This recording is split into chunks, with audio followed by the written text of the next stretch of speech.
absolute value equations part 2. We're going to look at solving an absolute value problem using a number line. So it says here, computerized process controls the amount of batter used to produce cookies in a factory. If the computer program sets the ideal mass before baking at 55 grams, but allows a tolerance of plus or minus 2.5 grams, solve an absolute value equation. So we really want to make sure we're showing our work with that for the maximum and minimum mass, M, so we're given the variable, of batter for cookies at this factory. So I could figure this out. 55, I know I can add 2.5 and subtract 2.5 and find my max and min. But what we want to look at is the equation. So I like to write the equation out this way, almost like a formula. And A and B are going to be my variables. And what's going to happen is my center number, so my given number, is always going to be what goes in the brackets. The tolerance is always going to be, or how it changes, the plus and minus part is going to be my B value. So when I put this for this word problem in here, because this is a M, I'm going to use M. Otherwise, I would stick with X.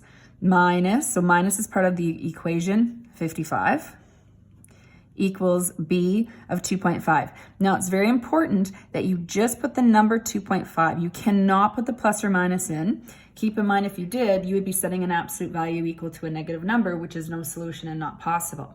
So that's what the equation would look like.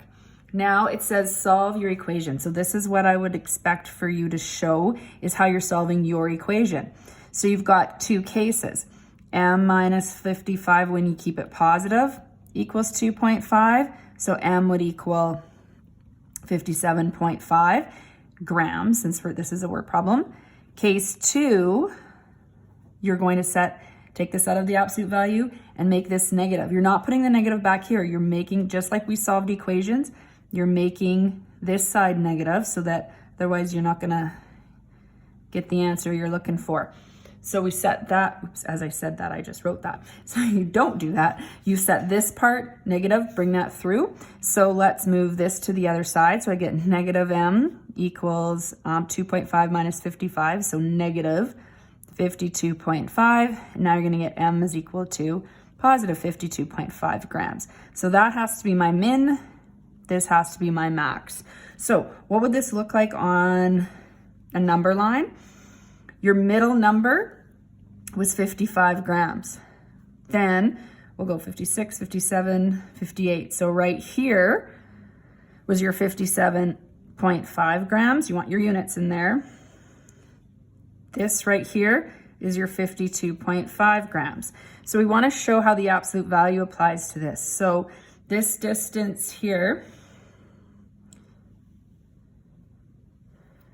is 2.5 equals 2.5. And then this distance here is negative 2.5 is equal to 2.5. So it's still just showing that there's a change of 2.5 positively, and then there's a change of 2.5. So the distance is 2.5 each way on the number line, but that gets you to your max. And when you go left, it gets you to your min value.